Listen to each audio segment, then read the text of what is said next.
Hey everybody, welcome to Mini Episode Monday. And today I wanted to dive into something that we all experience, but rarely talk about honestly. And it's those moments of crushing embarrassment that leave us wanting to hide from the world, that we're so awkward, but that we can't let go of, that we can't stop thinking about. Have you ever made a well-intentioned mistake that left you completely mortified? Maybe you sent an email you shouldn't have, or said something inappropriate at a meeting, made a decision that backfired spectacularly, and then you just can't stop obsessing about it. It happens. We've all had that experience. So, today I want to walk you through exactly why your brain gets stuck in these embarrassment loops and give you a couple of tools to break free because you don't have to stay trapped. And by the end of the episode, you'll understand not only why this happens, but exactly how to move yourself forward with confidence after making any mistake. So, let me tell you about a client I worked with recently. She had been substitute teaching at her favorite school when she sent an email that unintentionally breached confidentiality. Now, she was actually excited and was pleased with what she was sharing and thought others would be too. But instead, she found out she had made a serious error. And she did everything right afterward. She owned up to it completely, apologized sincerely, and was totally transparent. It was an honest mistake. She just hadn't thought it through. But here's what happened next. She got completely stuck in an embarrassment loop. She told me she was considering never returning to that school because she just couldn't bear facing anyone there again. And this is what our brains do. When we experience social embarrassment, our primitive part of our brain flags it as a survival threat. Now, it does this because historically, being rejected from the tribe was extremely dangerous to our survival. We couldn't survive on our own. So this was a major threat. It was life or death. And so your brain is treating embarrassment like it's life threatening because it thinks it is. Now, the problem is threefold. First, we resist feeling the actual emotion of embarrassment. We try to push it away, which ironically makes it grow stronger. What you resist persists, and there is scientific evidence that proves that what you're resisting can actually grow stronger. Second, we start ruminating. We replay the scenario over and over again in our minds, each time reinforcing the neural pathways of shame in our brains. And then third, we make the situation mean something about our identity. We make it mean I'm careless, or I can't be trusted, or I'm unprofessional. The cost of this problem is enormous. When we're caught in embarrassment, we start playing small. We avoid taking risks. We hide ourselves. We hold ourselves back. We might even remove ourselves from environments we love.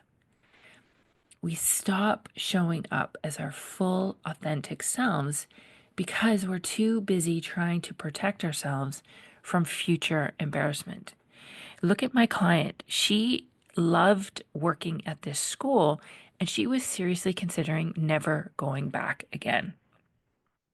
So, the solution is what I call the Embarrassment Liberation Protocol. How's that for a fancy title?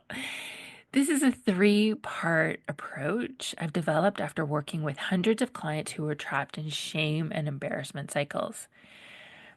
The first part is understanding that your brain is not broken. It's doing exactly what it evolved to do.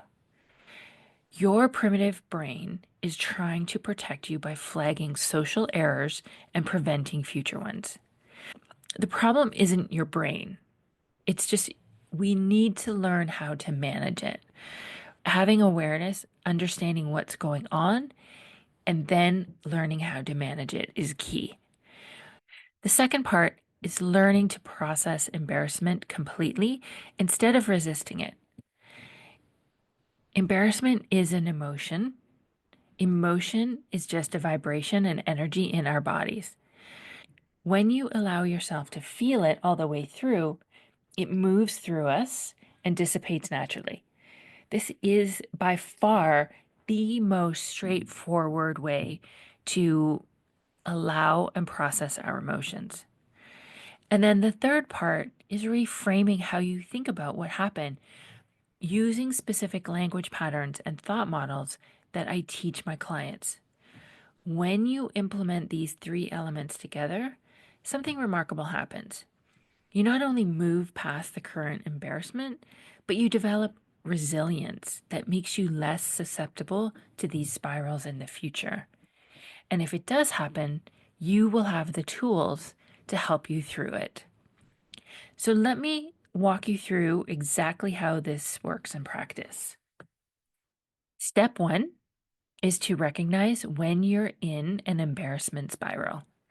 The signs include obsessive thinking about the incident, physical sensations of discomfort when you remember it, and avoidance behaviors like not wanting to face the people involved. Step two is to allow the emotion completely. Set a timer for 90 seconds. That's how long it'll take for an emotion to physically move through your body if you don't resist it. Close your eyes, place your hand on your chest, and describe the physical sensation of embarrassment. Is it hot? Where do you feel it? Is it moving or static? Don't analyze the situation, just feel the physical sensation. Step three is to apply the model. We take a look at the circumstance. That's what actually happened. Have awareness. I notice I'm thinking thoughts that aren't serving me. Reframe. Replace mistake with choice and identify the learning. And then acceptance. This makes sense and I'm okay. Let me show you how this worked with my client. Let's say the circumstance was I sent an email that contained confidential information. Her statement was, I notice I'm thinking thoughts about the situation that are creating ongoing suffering for me. Her reframe was, I made a choice with good intentions that had consequences I didn't anticipate. This doesn't define my worth or competence as a teacher. And her acceptance statement was, it makes sense that I feel embarrassed and I'm still okay. The final step in the process is what I call the future self integration. I had my client imagine herself 6 months in the future, looking back at this incident. What would that version of herself want to tell her current self? What has she learned? How has she grown? This helps create distance and perspective. The results of this process are truly transformational. They have a huge impact and they can make such a difference to lighten your load, to release, to let go, and to really reframe and get you unstuck. When my client implemented these steps, here's what happened. First, she noticed the intensity of her embarrassment decreased by about 80% just in one coaching session. She was able to imagine returning to the school without that pit in her stomach. Second, she gained a new level of emotional intelligence that she could apply to any area of her life. She was recognizing when her brain was catastrophizing other small errors and could interrupt the pattern. Our brain loves to add a lot of drama. We have to catch it. We have to be on to what it's doing. Third, and most importantly, she reclaimed her power. Instead of being controlled by fear about what others might think, she reconnected with her intention and values. She remembered why she loved going to that school in the first place and decided that was more important than her temporary discomfort. This is available to everyone listening right now. You don't have to stay stuck in embarrassment. You can make choices, learn from the outcomes, and move forward with wisdom rather than shame. So, I want to leave you with this thought. Your embarrassing moments do not define you, but how you respond to them might. If you're stuck in embarrassment and ready to break free, I want to invite you to work with me. In my one-to-one coaching program, we take all of these insights and we apply it to your life. We go deep into these patterns and transform them at the root level. You can learn more by booking a discovery call. The link is in the show notes. I would love to talk to you. I would love to show you the impact that this work can have in any area of your life. Remember, life isn't about avoiding mistakes, but it's about growing through them. All right, everybody. Thanks for joining me. I'll talk to you next time.